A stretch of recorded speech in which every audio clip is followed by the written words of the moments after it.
Good morning students. तो हमारा chapter चल रहा था वेव ऑप्टिक्स। तो इसमें अभी तक हम लोगों ने पढ़ा reflection of light using Huygens principal.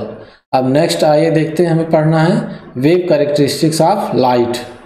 तो वेव कैरेक्टरिस्टिक्स ऑफ लाइट में क्या क्या पैरामीटर्स होते हैं ये हमें सबसे पहले समझना होगा, जिससे हम वेव फिनोमेना जब एक्सप्लेन करें लाइट का तो ये टर्म हमें बार बार रिक्वायर्ड होंगे, बार बार इनकी ज़रूरत पड़ेगी। जैसे they are following parameters which are use to explain wave phenomena of light. जैसे एम्पलीट्यूड, अगर कहीं भी वेव का पैटर्न है तो उसमें एम्पलीट्यूड टर्म जरूर रहेगा। फ्रीक्वेंसी का भी टर्म उसमें रहेगा। वेवलेंथ, तो वेवलेंथ का टर्म रहेगा। अगर वेव पैटर्न डिस्क्राइब हो रहा है तो वेवलेंथ का टर्म आएगा। फेज एंगल आएगा। इसके लिए अगर हम एक सिंपल फिगर समझने के लिए बना लें, यहाँ पे ये वाई एक्सिस, ये एक्स एक्सिस। तो अगर कोई वेव ट्रेवल कर रही है, मान लो एक्स एक्सिस के अलावा मूव कर रही है और वाई एक्सिस के अलावा उसका डिस्प्लेसमेंट है, तो अगर हम एम्पलीट्यूड देखना चाहें तो ये यहाँ से यहाँ तक का जो टर्म है वो क्या रिप्रेजेंट करेगा, एम्पलीट्यूड को रिप्रेजेंट करेगा, जिसको हम स्मॉल ए से डिनोट करते हैं वेव पैटर्न में। क्या है ये एम्पलीट्यूड ए। इसी तरह इधर देखेंगे तो यहाँ माइनस ए होगा। अब फ्रीक्वेंसी क्या होता है, तो नंबर ऑफ साइकिल पर सेकेंड या नंबर ऑफ ऑक्सीलेशन पर सेकेंड इज कॉल्ड फ्रीक्वेंसी, कि एक सेकंड में कितने साइकिल कंप्लीट कर रहा है वेव पैटर्न, तो उसी को हम क्या कहेंगे, फ्रीक्वेंसी कहेंगे। इसके बाद वेवलेंथ क्या होता है वेव पैटर्न में, तो एक कंप्लीट साइकिल में जितना डिस्टेंस कवर करती है लाइट उसी को हम लोग वेवलेंथ कहते हैं। जैसे अगर हम यहाँ से देखें तो यहाँ से यहाँ तक का एक कंप्लीट साइकिल है। यहाँ से स्टार्ट किया है हाफ साइकिल यहाँ तक, फिर यहाँ से यहाँ तक आएंगे तो एक कंप्लीट साइकिल, और इस डिस्टेंस को हम कहते हैं वेवलेंथ डिनोटेड बाय लैम्डा।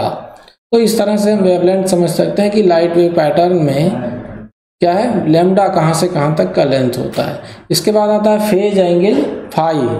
तो फेज एंगल क्या है, फेज एंगल की रिक्वायरमेंट इसलिए कि मान लें दो या दो से अधिक वेव ट्रेवल कर रही हैं तो उनके बीच में फेज डिफरेंस कितने का है, तो इसको हम फेज एंगल से पता करेंगे। अब इसमें फेज एंगल कैसे आएगा, यहाँ पे फेज एंगल को हम जनरली फाई से डिनोट करते हैं।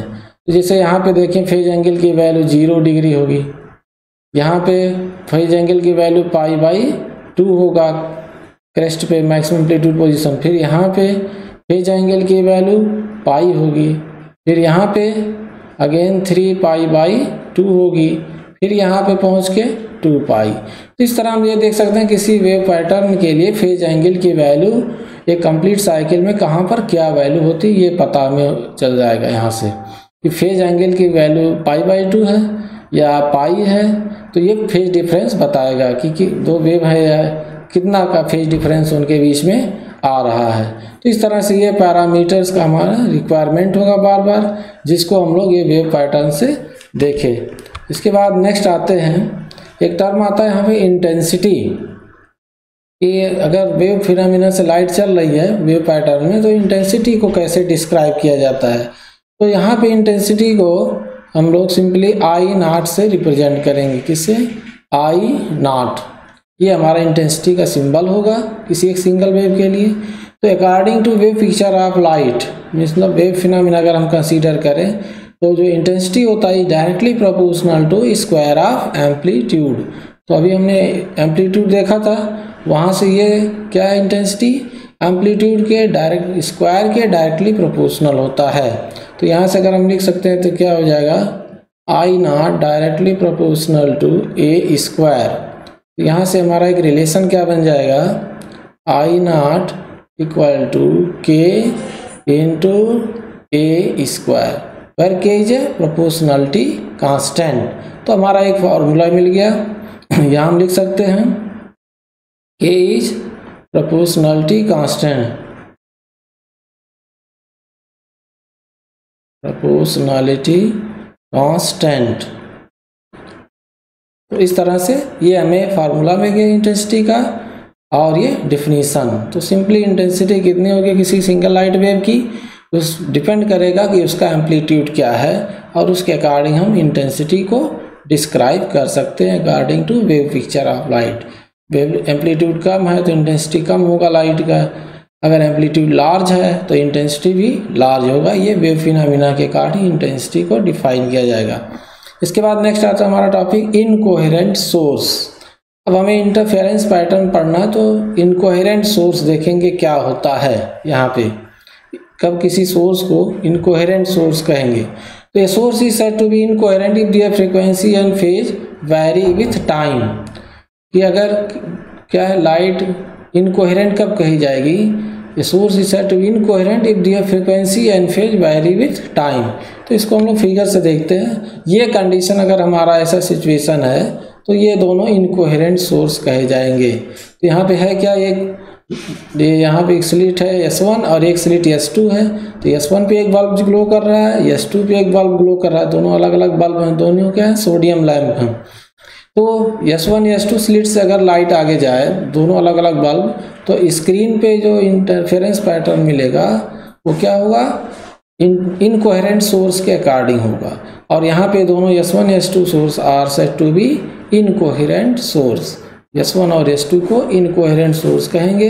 क्यों? क्योंकि इनकी फ्रीक्वेंसी और फेज टाइम के साथ लगातार बदलती रहेगी। फ्रीक्वेंसी और फेज क्या है, मैच नहीं करेगा, जबकि मैच होना चाहिए।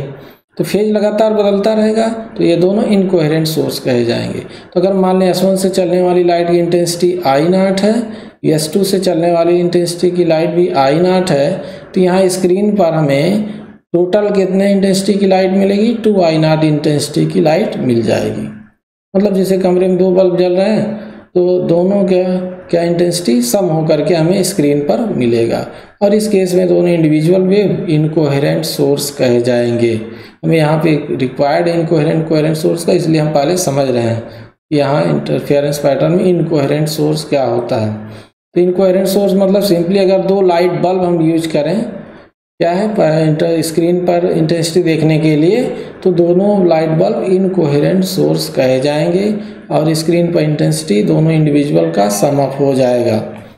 इसी तरह अगर हम नेक्स्ट हमारा टॉपिक है कोहेरेंट सोर्स क्या होता है। What is coherent source? The source is said to be coherent if their frequency and phase remain constant with time. कि अगर फ्रीक्वेंसी और फेज क्या हो जाए, टाइम के साथ कांस्टेंट हो जाए दोनों वेव के लिए। जैसे S1 S2 से चलने वाली लाइट का जो फ्रीक्वेंसी और फेज है कांस्टेंट कर दिया जाए, टाइम के साथ वेरी ना करे, तो कहेंगे कोहेरेंट सोर्स। अब कोहेरेंट सोर्स का हम फिगर देखते हैं कैसे बनेगा। इसके लिए हमारे पास जैसे दो स्लिट हो गया, यहाँ एक S1 के लिए, एक S2 के लिए। यहाँ पर हमारा एक स्लिट मान लिया ये S1 हो गया, यहाँ S2 हो गया। और यहाँ कोहेरेंट सोर्स कैसे बनाएंगे, तो यहाँ पर एक ही बल्ब यूज करेंगे। ये एक बल्ब हो गया यहाँ पे, और एक सिंगल स्लिट है, तो यहाँ से लाइट क्या है, स्फेरिकल वेव फ्रंट के फॉर्म में आगे चलेगी। और यही S1 और S2 से भी वही लाइट, सेम लाइट जाएगी। सेम लाइट S1 और S2 से क्या है, आगे निकलेगी। तो यहाँ S1 और S2 से निकलने वाली लाइट क्या है, इंटरफेयर करेंगी, तो कोहेरेंट सोर्स का कंडीशन बनाएंगे। तो अब यहाँ इस फिगर में जो S1 और S2 है क्या है, कोहेरेंट सोर्स कहा जाएगा। और ये सामने स्क्रीन है हमारा। तो चूंकि एक ही बल्ब से यहाँ से भी लाइट चलेगी, यहाँ से भी लाइट चलेगी, तो अब यहाँ पे फ्रीक्वेंसी और फेज टाइम के साथ S1 S2 के लिए वेरी नहीं कर पाएगा, कांस्टेंट हो जाएगा।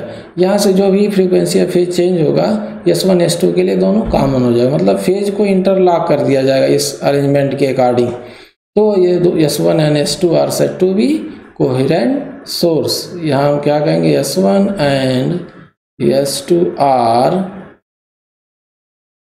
कोहेरेंट सोर्स, दोनों कोहेरेंट सोर्स की तरह काम करेंगे। और इस कंडीशन में एक स्पेशल कंडीशन अराइज होता है। इसमें होता क्या है, ये जो हमारा स्क्रीन पर है, यहाँ पे bright dark large number of fringes observe हो जाती हैं।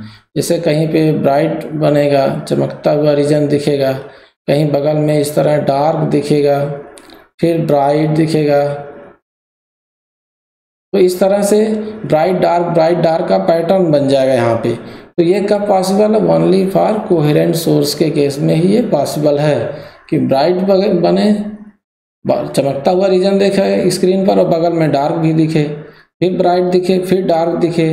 तो ये किस केस में possible? Only for coherent source, जब क्या है S1 S2 से निकलने वाले लाइट का फेज जो है इंटरलॉक कर दिया जाए, चेंज ना होने पाए, दोनों के लिए कॉमन रहे, मीन्स कांस्टेंट रहे, तो कोहेरेंट सोर्स कहा जाएगा S1 और S2।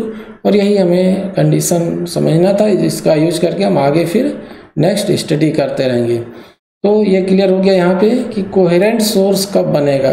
इसको बनाने के लिए पर्टिकुलर अरेंजमेंट करना पड़े। जैसे यहाँ पे S1 S2 क्या है, इनकोहेरेंट है, लेकिन अगर ये अरेंजमेंट कर दिया गया, एक ही बल्ब से दो लाइट निकल रही है, तो क्या होगा, वो कोहेरेंट सोर्स का अरेंजमेंट हो जाएगा और हमें इंटेंसिटी 2I0 ना मिल करके यहाँ पे वेरिएबल इंटेंसिटी मिलेगी। ब्राइट का हम देखेंगे सॉल्व करके आगे, तो इंटेंसिटी 4I0 आएगी, डार्क का वहीं 0 आएगा। इस तरह 4I0 0 4I0 0 के अकॉर्डिंग इंटेंसिटी मिलने लगेगा। तो इसको हम लोग सॉल्व करके देखेंगे कैसे ये मिलेगा। तो इस तरह से ये कंप्लीट हो गया। इसके बाद ये हमारा होमवर्क है। Okay, thank you.